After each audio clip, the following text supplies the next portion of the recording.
Good morning, everyone. So, good morning, good afternoon, or good evening, wherever you are tuning in. My name is Angeline Constantinu, and I am the founder, CEO, and podcaster of Let's Break the Silence, where we help women find their voice, regain their power, and attract wealth and abundance in their lives. So, today is season 2, episode 4 of this amazing live. I'm really super blessed. And yeah, okay, we had some technical difficulties, so please accept my apologies. So without further ado, I am going to introduce a very special woman who I connected with last year on Facebook. So as you know, my passion is helping women, thrive after domestic abuse and help them regain wealth and abundance and helping them find their voice. So when I connected with Michelle last year, her story really resonated with me. So before I get started, please let me know if you are watching the live right now. Let me know where you're tuning in from, and if you are watching the replay, please hashtag replay. We are broadcasting live on multiple social media channels, on my personal profile, and in my Let's Break the Silence private group, and my YouTube channel. And this episode today will be uploaded on my podcast in later on this afternoon, so you can have a listen. So let me just introduce you to my friend Michelle. So Michelle was originally from upstate New York and moved to Pittsburgh to attend the Art Institute, where she became a valedictorian. She moved to Erie for a job where she spent almost 15 years as an art professor. Her life took a turn when at 35 she survived a brutal 3-hour assault, which was medically termed as an attempted murder. After 4 years of therapy, physical and mental, these days she is an outspoken advocate for domestic violence to ensure what happened to her doesn't happen to others. She gives talks about her area, created Wear It Wednesday, the Man Up petition. She has a Facebook group, Reclaiming Your Voice, which I love that name, and went back to school to become a CRS. And in her downtime, Michelle is an artist and a cat mom. So without further ado, hi Michelle. Good morning. That's probably the weirdest introduction, like the trajectory of like the different things of a life can take, right? I know. Tell me about it. Do you have your coffee ready? I have my Jabba the Hutt mug because I'm a big nerd. There we go. So we're ready, right? Cheers, Michelle. Cheers. I am so happy that we connected on Me too. Randomly. Actually, it was thanks to a mutual friend of ours who connected us. But what I want to say is this. I just want to say one thing to the viewers. So for those of you who are tuning in, this is the power of social media. We can connect globally. All right, this is global. Okay. We connect globally. This is the true power of social media. So that's why I am so happy that, I'm so happy and blessed that you want to break the silence and share your story. So Michelle, I know that was a really, cool introduction, but tell us about where your life was before. Okay. Who is Michelle Littler? Who is she? Well, I'm still trying to figure that out. If you can, I'll give you, you'll get the prize. Like I say that there are two separate Michelles. There was a Michelle before the assault and there was a Michelle after the assault, because, you can't go through something like that and come out exactly the same, So, I'm still getting used to this kind of Michelle, and I think I've done a pretty good job at it, and I think I've become at peace with it. But there were years where I was just angry, you know what I mean? Like I was mad because I really liked my life before. I was really happy. And so for it to take a complete turn took a lot of therapy, a lot of, reflection and meditation, and a lot of just kind of going, all right, well, this is how it's going to be. It's not going to change. So I can either be miserable and live in. I told you I have a potty mouth, right? Your Yeah. viewers know I'm Italian, right? So I, like I have a mouth of a sailor, but like I look like a lady. Um, you can either live in your shit and be miserable every day, or you can figure out how to make it better and hopefully help people. And I didn't want to be living in that gloom anymore. It was horrifying. Like, the thing I left out about my story, and I just like to say it because I want people to see me, all put together, and I look gorgeous, right? But what the assault did as a result was I turned into a drug addict for a year. Wow. A really bad drug addict. And I had to go to rehab. Had to go through that therapy, and I had to be, so I had two stigmas against me. I was a domestic violence survivor and I was a drug addict. But today you don't have to be that way, like you can live in that horribleness. And like the thing that got me help was finally, after a year of being a drug addict, I tried to commit suicide. That's how bad it was. And then I overdosed, and then people stepped in to help me. So thank God for them. Thank God for them is right. And like you said, there's a huge stigma out there, and Of both things, so to be both, it's like I'm surprised they didn't put me in a bell tower somewhere. So how did you overcome it? So what steps did you take? You had a support group, which was good. Well, originally, so during that year and right after the assault, I had nobody. No one was on my side. Like literally, the police, the law enforcement, it was kind of just shoved under the rug, and it's something we don't talk about. And my doctor, instead of getting me physical therapy or psychiatric therapy, just threw drugs at me. Wow.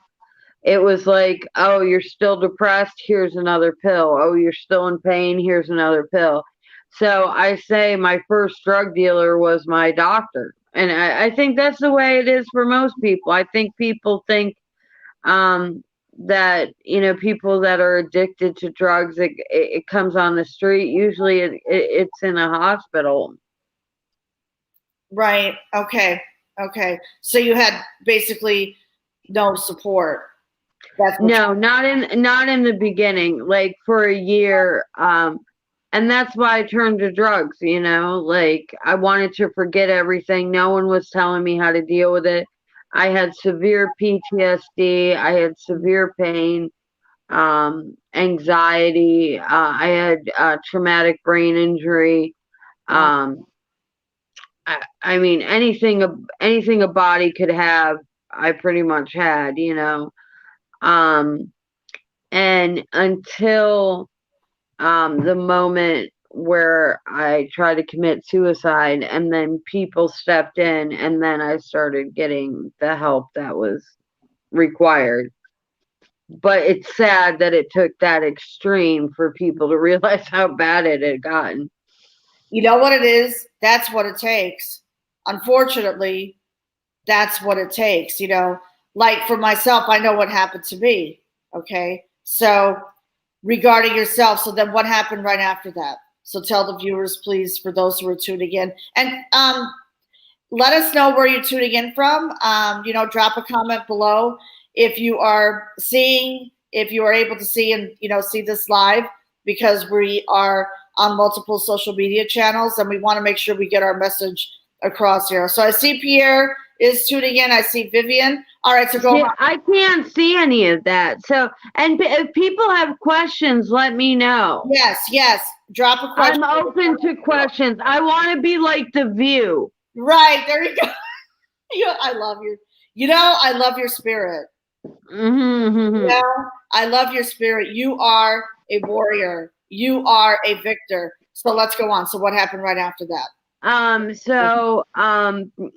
Basically, they said you either go into rehab or you're going to die, because I knew if I would go out again, I would have tried to commit suicide again. I knew it, that's how it was going to go. I had this lovely woman who sat with me for 5 hours, even though she was done with work. She took 5 hours off of her free time and sat with me and convinced me to go to rehab. And I think I was the first woman ever to go to rehab in a dress. I had my heels and my bow and my jewelry. Everybody thought I worked there. Oh my god! Yeah, but you dressed up. You dressed up to go, and you went. Like, I'm not wearing sweatpants. I'm gonna look good if I go to rehab, right? I love you. So I went to rehab, and then basically what I did was anything that they suggested. So I did any therapy. I did something called IOP, which is intensive outpatient, and then I did OP, which is outpatient. And after that, I had multiple therapists. I mean, I have like an entourage that would rival Lady Gaga at this point. You know what I mean? Like, people just follow me around to make sure I'm okay. Sounds like me. People were following me to make sure I was okay. Right, and it's lovely. And so today it's almost 4 years sober. But what I realized was the drug really wasn't, and I'm going to say this and probably I'm going to get a bunch of but the drug wasn't really the problem. It was the trauma that was the problem. See what I'm saying? I see what you're saying. Yes. Because at 35, you don't suddenly become a drug addict. That's not like a thing. You know what I mean? It's very rare. Right. Something has to, make it happen. So, once I started dealing with the trauma, the drug was never an issue. There's no craving for it. There's no nothing. It was me trying to escape the PTSD and the trauma and the pain and the mental images and the insomnia. It had nothing to do with getting high or like partying out. Like, it was me trying to escape that night. So once I dealt with it in the proper way, and it took a while, and that's what people need to realize. If you don't like your therapist or you don't feel they're working, get rid of them. Like, don't hold on to them. It's like a boyfriend. If they're not working, get rid of them. Right, exactly. Why are you keeping them? Exactly. They're just annoying you. So it took me about 2 years to find the right team. Okay. And now, speaking for myself, when I went for therapy, this was 12 years ago, I went to one, I didn't like him, so I went to a woman therapist. Boy, that changed everything for me, See, I have a male therapist who's been with me from the start. Right. And right out of rehab, I got him. And I Good. was a little apprehensive because, I didn't really like men at that point. Right, exactly. And then they give me this dude. I'm like, oh, really? This is really going to help me? But actually, besides him being an amazing therapist, I think it helped me on a second level to be able to trust guys again and know that they're not all out, they're not all out to get you, you know what I mean? Right. And then later, for those of you who don't know what a BCM is, it's like a blended case manager. They basically, organize your life and help you do appointments and things like that. He was a guy too. So I have two amazing men that, I work with, and then two amazing women that I work with. So There you go. it helped me, I don't know, restore my faith a little bit. That's good. And that's exactly what happened to me. I have the pleasure of having male friends and male business partners, and they're great men. And I remember when I was going through therapy and after therapy and everything, and when my divorce became final, there was a period of time where I didn't like men. And I'm being very transparent here. I just did not like men. I would just push them away. But through therapy, and after I went through my divorce, and I would say about a couple of months later after my divorce, then my attitude towards men changed. So there's good men out there. There are good men out there, but the ones who are abusive, they have issues. They have. It's just unfortunate. You know what I mean? So let's go on with your story then. So tell us about your organization, because I'm really, I'm going to be sharing that in the comments section. So what is your organization all about? How did you find that organization? How did you come up with the Man Up? Because Well, it's not really an organization. I want people to know that. It's like not a nonprofit. It's just a group of my journey. I started it just like like to show women. Okay, this is how it started, okay? good. And I'm going to be perfectly honest. I was driving my car and I saw this billboard, and it was a woman crying in the corner, and it was raining, and it said, there's life after domestic violence. That's right. And it pissed me off. Why is she crying in a corner, and why is it raining? And you know what I mean? Like that doesn't show women hope. That doesn't show women that there's life after. It just shows like, oh, you leave your abusive guy and you're going to be sad for the rest of your life. I don't know why that billboard just angered me, but for the rest of the ride, I'm like, like, so I started the group to kind of show, my journey, and that you don't have to be sad. There are bad days, but that doesn't mean your life's over. It doesn't mean you'll never have a good day. It doesn't mean you'll never have a great day. It doesn't mean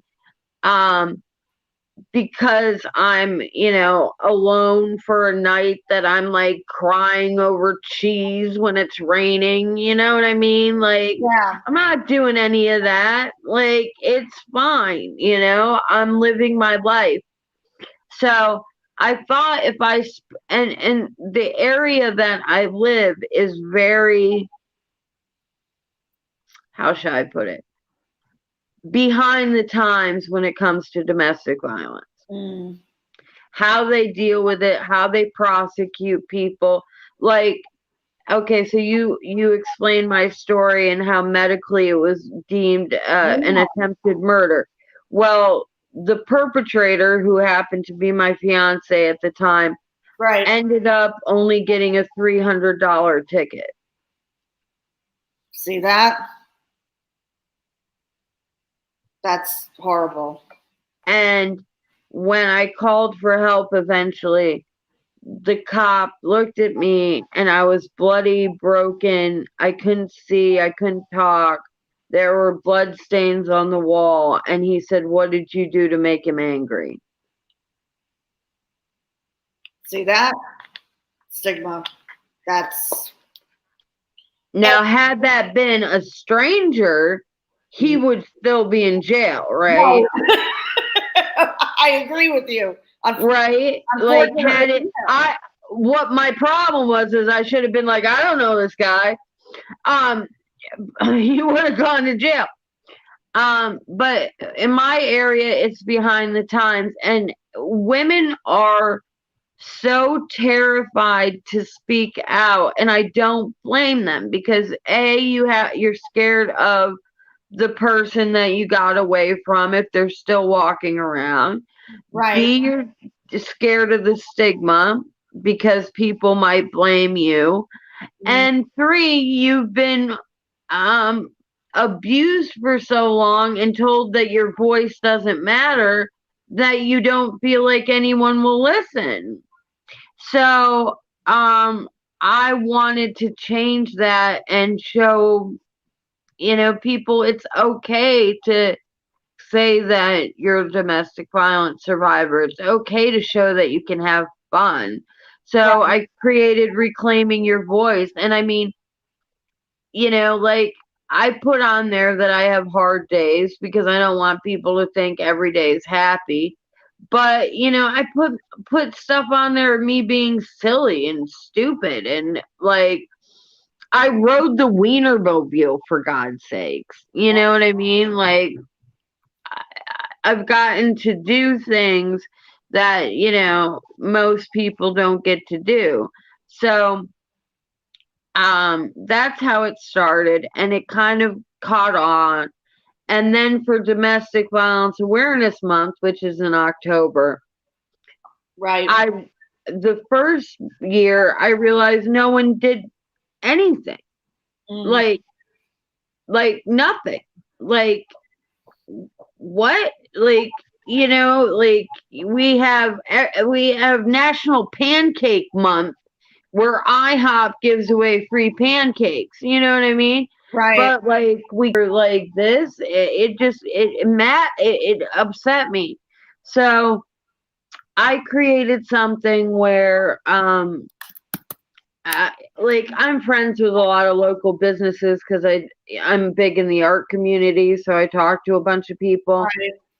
And I just asked, "Hey, would you wear purple on this day, on this Wednesday, and will you post it on your Facebook?" Well, my friends are like me, we can't just wear purple. We have to do something big. Right. So I had places make purple cupcakes. We had purple cookies. We had purple bagels. A purple crepe. Like, who thinks of that? And it was delicious, and like people were whole restaurants were wearing purple. I had a drink named after me. Wow, really? I know. It's called the Michelle. I mean, you've made it then. You know what I mean? Exactly. So that was the first year, and that really took off. And then the second year, which was last year, even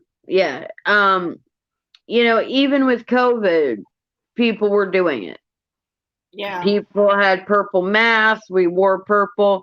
But I wanted to do something because I was watching this video and it was like 10 ways a woman can prevent domestic violence. And I don't know why it angered me so much. I usually get my best ideas when I'm pissed off. I don't know why. You got emotional. Yeah. If I'm happy, I don't have a good idea. If I'm pissed off, it's usually like really good. You know what I mean? Yeah. Yeah. And I said, well, and I'm gonna use my Italian voice here. You know what that means? And I'm Greek. So Small children run away. Um, I said, well, why the fuck isn't there something saying, hey, men don't hit a fucking woman? right. There's nothing about that. You know, it's don't walk in a parking garage at night and like store money away. There's nothing about don't fucking hit a woman. You know what I mean? Right. I know what you mean. I know what you So, mean. so you know what I mean? Like, isn't that like, wouldn't you think that would be like step one? Sure. You know? So I created a petition called Man Up. Right. Okay. Which basically originally started, I wanted guys to sign it and basically saying, I would never lay my hands on a woman no matter what. And if I saw it, I would report it. Wow. But, and I thought I would get like 30 people. Okay. Like, that was like, I had no expectations for this because I thought guys would be like offended. You know what I mean? Like, I would never hit a woman. I don't need to sign this. And then it blew up. Like, guys were wearing purple shirts. They had Man Up written underneath them. I had whole fire departments doing it. Wow. I had a local sports team turn their mascot purple. Wow. And it wasn't just men at that point, it was women that got fed up that said, yes, this isn't just our problem. It's everyone's problem, right? Correct. Yeah. So my original goal of 30 and now I'm at How much? I can't even say it. It's like amazing to me. How much? You went. 6,800 people. Wow. And these are people from every walk of life. Like, we have people from India, Australia. We had a woman from South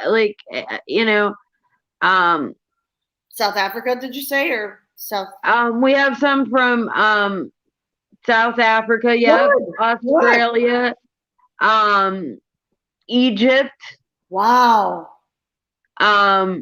Arkansas. Which I don't know why I put Arkansas and Egypt in the same thing. I apologize, but like that just like with the election and stuff, that kind of surprised me. So it just goes to show you it went viral. Yes, it's global. Yeah, and you know what it was, and all it was people posting it on their Facebook and then it rolling, you know what I mean? Right. And then because of that, our local paper picked it up and I made the front cover. Wow, but you know what's funny about it? It was like me holding up a sign and it said, "Man up, Erie." And I was like, well, that's never going to get me a date ever again. Wow. Wow. Oh my gosh.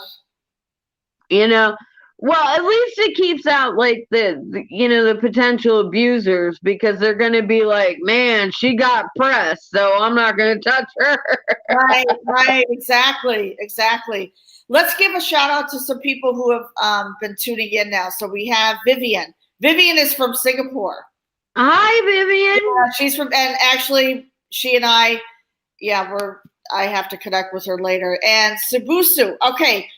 All right. Thank you for tuning in. Let us know. And, Bonnie is here from Idaho. She's tuning in from Idaho. Good morning, Bonnie. It's so great to see you here.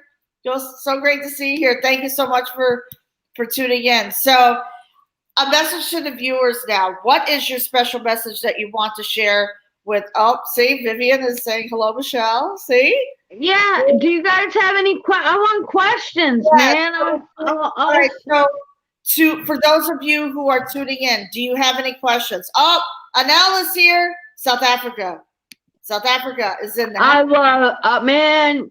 Yeah, bro, it's good to see you here. Good to see you here. Thank you so much for hopping on our live. We really, really appreciate it. So, all right, let me just ask you this. So, in closing, what is the message that you want to share with our viewers and our listeners who are tuning in today to our podcast? What is the special message? Because you overcame so much, being assaulted, you overcame so much. What is the message that you want to share with the world?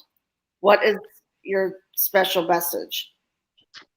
That there is always hope, and hope's a powerful motivator, and it's a beautiful thing.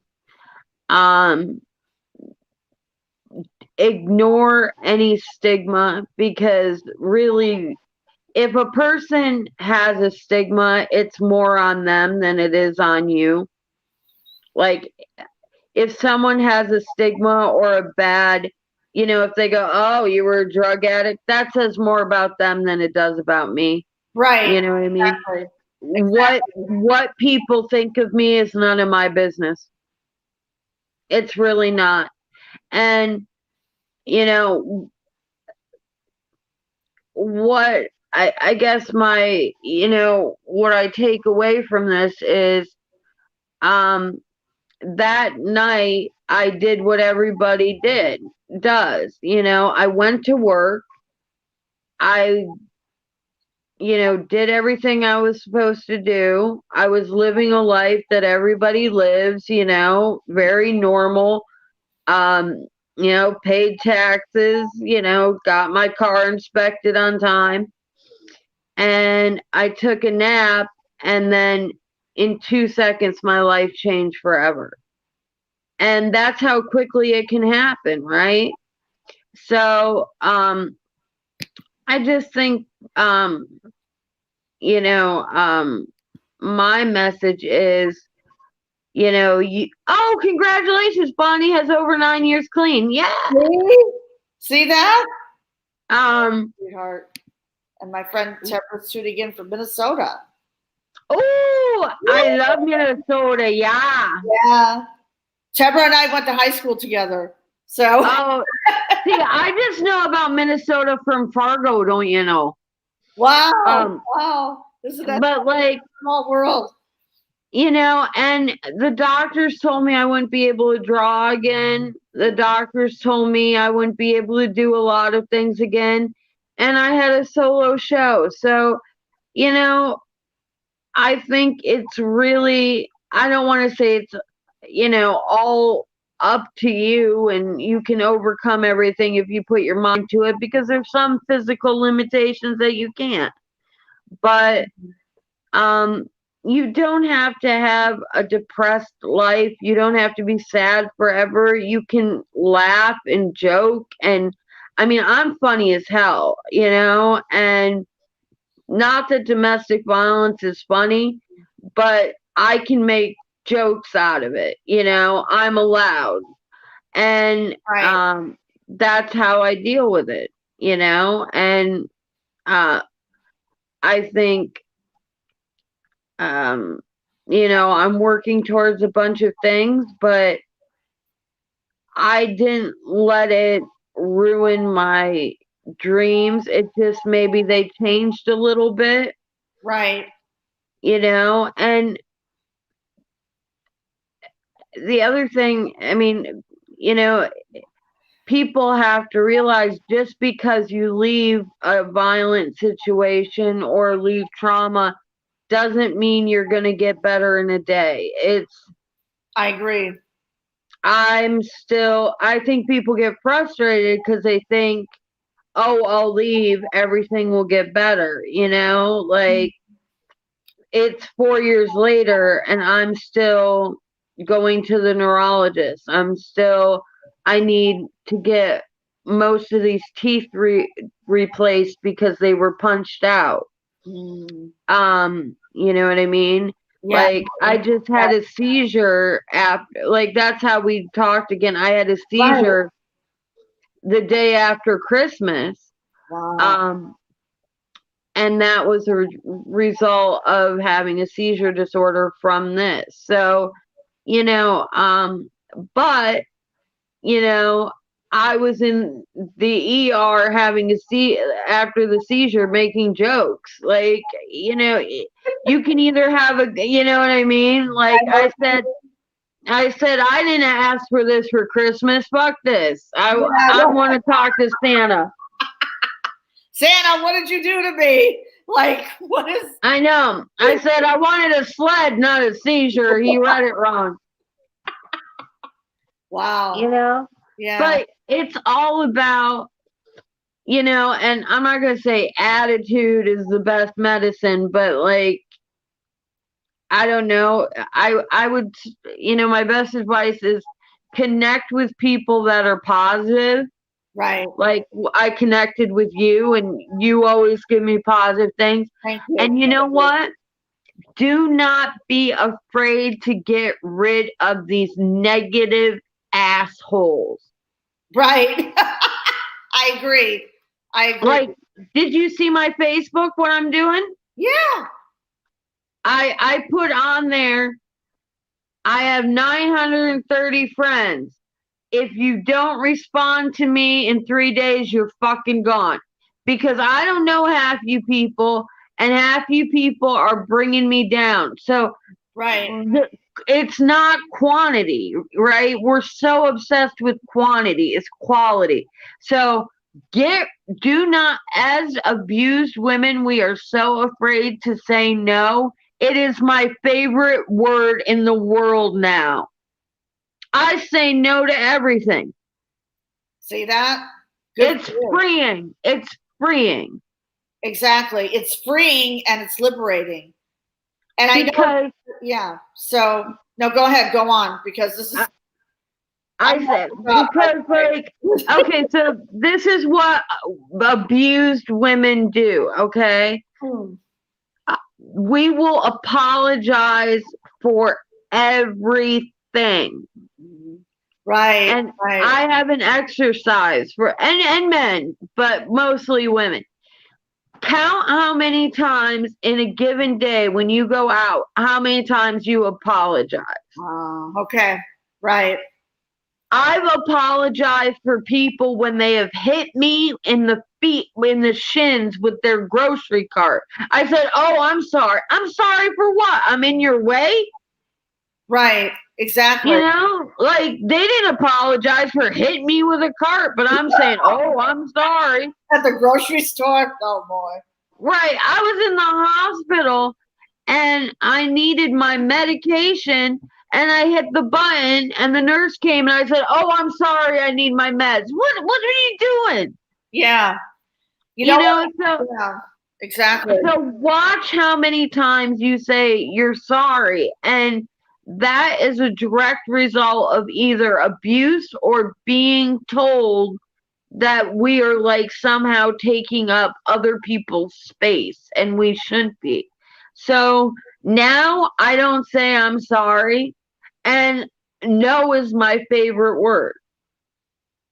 There you go. I like and that. You know, being raw and real here. This is what you call a raw, real conversation.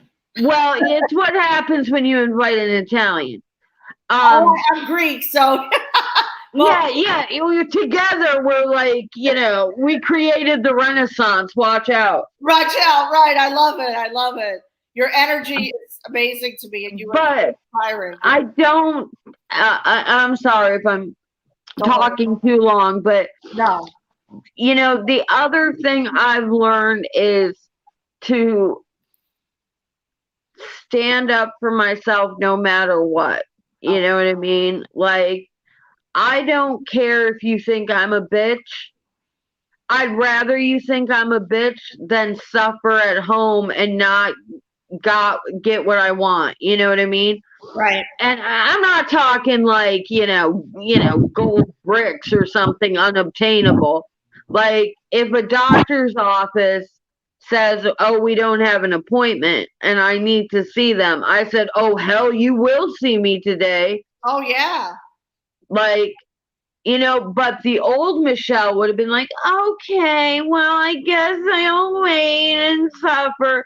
No, the new Michelle says, I want to talk to your damn manager, and it's not going to be pretty.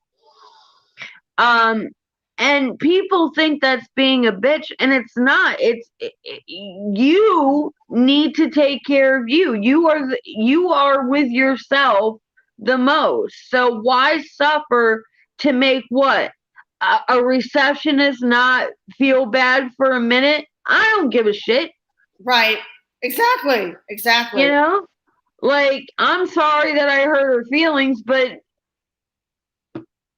should have done what you should have done in the first. And you wonder why I don't have a Valentine. You know what? We're going to celebrate Galentine's Day. You know what? Yeah, I love that. Yeah. I have a very I hate Valentine's Day. Even if I'm not single, I hate it. You know why? Because this is what I believe. I'm going to give your viewers some knowledge. Okay, go ahead. What I've learned. Okay. I want people to give me feedback on this. Good. I don't want flowers or chocolates on February 14th. You know what I want? I want flowers on February 23rd. And why is that? Because it's a random day that means nothing, and that's more important. Okay. Like, I want the guy to show me, or girl, whatever, whoever will take me at this point. I don't know, an orangutan. I don't give a shit. A pet lizard. I don't know. But women put so much stock on Valentine's Day. It almost makes me. And then you know what? The day after, it's like a cat fight. What did he do? It's like trying to outdo each other, right? So I don't celebrate it. I like Galentine's Day. I'm gonna buy myself some shrimp, a non-alcoholic margarita. There you go. I'm going to do the dance from Practical Magic, if you've ever seen it, where they do the dance around the thing. So that's my plan. Good. And I have a dude. But we refuse to celebrate it. Exactly. And I mean, and I think this is an important thing too. Like, we're always worried about like being in a couple. He has his demons, and is getting better in his own way. And I'm not going to share his business, but yeah. And just because we're not together doesn't mean we're not, we care for each other. And I think that's the highest way of showing each other sympathy, showing each other that you love each other when you go, hey, I need to get better, you need to get better, but the love is still there. Exactly. But what you said, yeah. And he's the one that called the ambulance for my first seizure. So, I mean, like, don't tell him this, but like, I owe him my life, but don't tell him that, because he'll want like something big, like right. A drill or like a fishing rod, and I can't deal with that. Right. I hear you. And I like the way you're talking, because you're being real and raw and vulnerable, and it's the only way to be. You know what? And what I like about you, and I think it's Mickey, right? You know Mickey? Yeah, Mickey Zana connected us. And I interviewed Mickey last year on my podcast. Right. So there's Mickey, and then there's Thasia, who I do talks with. Right. She's in Erie. Yes, And yes. and what I liked about all three of you, and then Patricia, I don't know if you know Patricia, dude, Patricia rocks, man. If there was an apocalypse, I would take all of you women and we would run this shit. There you go. I love it. We would be like Tina Turner and Thunderdome, man. Exactly. But Exactly. I love it. This is I hate women. I shouldn't say I hate women, but I hate when I hear women talk about domestic violence and they're like, oh, I'm so glad it happened to me and I learned so much about myself and now I have the highest self-esteem and I wouldn't trade a thing if I could. Bullshit, you wouldn't. Bullshit. Don't lie to these people. right. If I had a time machine, and I'm being totally honest, and this goes against every self-help book yet you'll ever read, but that's how I am. If someone offered me to go back and the assault never happened, I would take it in a second. Mm-hmm. And I hate these people going, oh, but you've helped so many and you learned so many things, and I am proud of what I've done. Good. But also I've seen hell. And if you go through an addiction, you've seen hell. Oh, sure. Sure. And it's the most, you can't even describe it to people, but I've seen hell. And I don't know if you've known this little tidbit about me. I have legally died 4 times. Oh my God. So I'm apparently really hard to kill. Yeah, you are. You are. You are. But if there was a moment where I could go back and have my life back and be a teacher again, I'd take it. You would. I would. I would take it in a second. So it annoys me when I hear these people go, oh no, I'm just like so happy, right?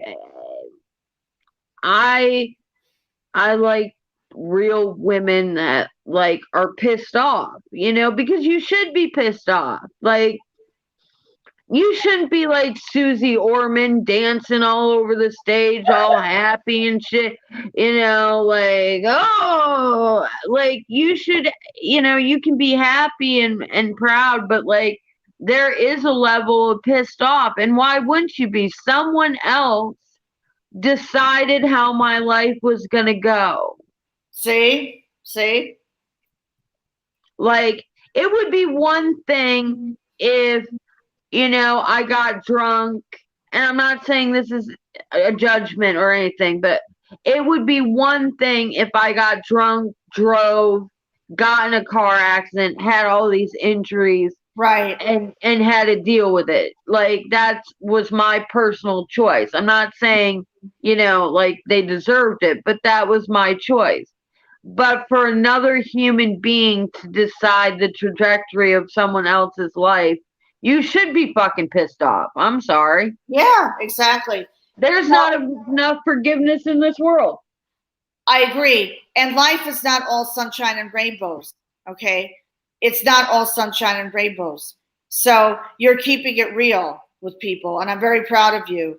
I'm very proud of you. Very proud of you. So for folks here who are tuning in, if you want to connect, tell us about your goal with the Reclaiming Your Voice Man Up with the change.org. So just please, what your goal is, because you said right now, I think you have 6,800. So yeah, well, it keeps changing because like originally it was like 100 and then I got to 1,000. But what I would like to do, well, I would like 10,000, but that's Shoot just, for the stars. huh? Shoot for the Shoot moon. for the stars, right? Because that's me. Okay. But right now I would like to see 7,000, Okay. and I think that's completely obtainable. I'm still kind of recovering from the seizure. You can kind of tell my voice is a little, it's a little slower, but That's okay. um, I'm doing my best. I You're look doing good. great. That's all that matters. You're great. Dressed up. Huh? I dressed up too. You dressed up. So I all know. good. All We're good. all good, right? Um, Exactly.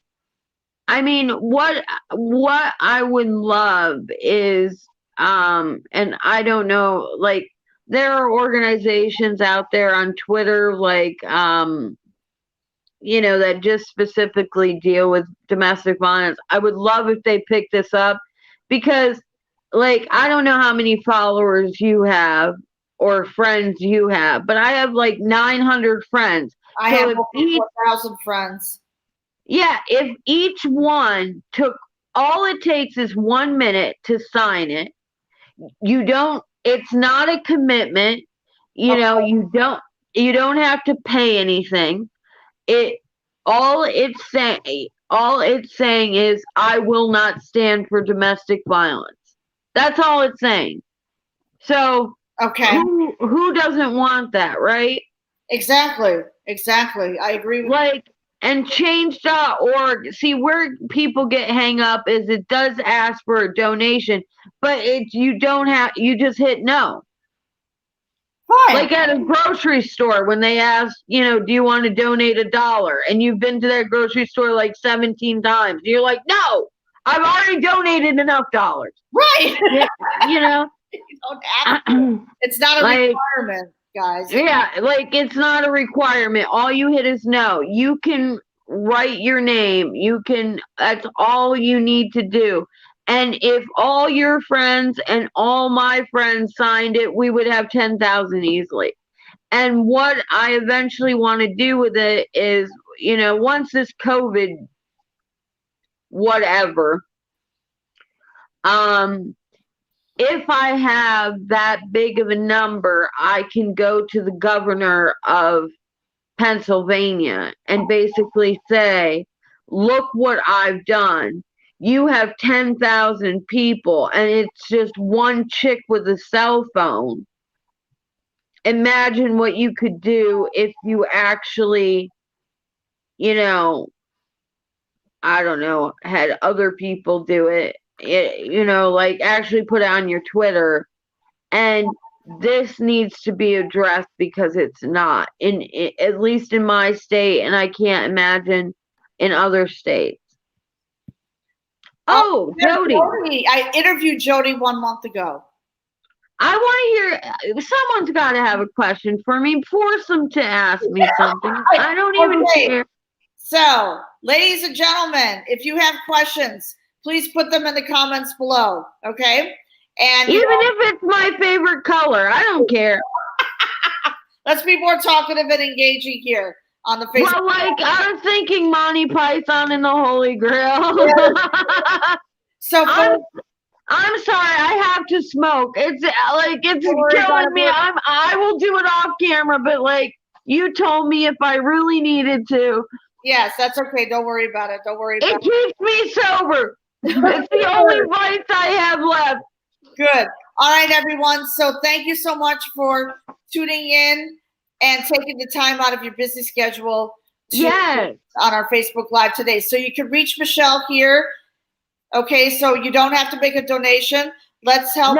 No, it's just a petition. It's the same as if, like, those people that hold a clipboard, right, and say like, save the whales. It's the same exact thing. It's just on the computer, and you know how even YouTube has ads. It just has like ads. Right. Ignore it and just sign it. Let's get enough numbers where people start fucking taking this seriously. Let's do it. Let's do it. Absolutely. Absolutely. And what I will also do is I will put this in the comments below. So I want to thank everyone for tuning in today. So our broadcast today will be uploaded on Let's Break the Silence, which you can find on Anchor FM and on Spotify. So also follow me on my website where my bio and podcast is at www.letsbreakthesilence.com. Thank you so much for everyone for tuning in. Share this live out. Share this special message because the world needs to hear this message. And we will see you on the next broadcast. Oh, can I just add something real quick? Go ahead. I'm sorry, I talk so much. If you have a website besides yours, if this is just people watching, if you have a Facebook, if you have a Twitter, please share this link. Let's get it going. Let's get it going. Right. I agree. Because it's just me and like my buddies sharing it, which is awesome that we hit 6,000, right? It shows that people actually don't hate me. Right. But right. No, they don't. But if you have any sort of social media, share this link, explain how important it is, and let's get it going. And if they have questions, how do I get them? Do you send them to me? What I will do because you know what it is, I have replay viewers, so if they tune in and ask the questions, we can respond in the comments section. Okay, all right. I don't know how anything works, though. Okay, don't worry about it.